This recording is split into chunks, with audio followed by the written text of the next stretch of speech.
Welcome to OSG's 60-second troubleshooting video.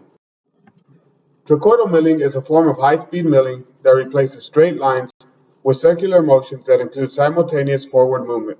This allows for a constant feed rate. Trochoidal milling is an excellent choice when working with hard or abrasive materials such as titanium, Inconel, and hardened steels. Trochoidal milling can be used for slotting, pocketing, and roughing in these materials.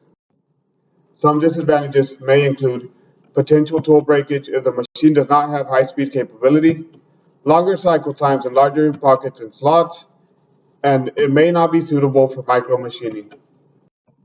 Requirements for trochoidal milling include high-speed capable machines, rigid holders, a CAM system capable of generating the trochoidal toolpath, and milling tools designed for high speed. For more information, visit osgtool.com.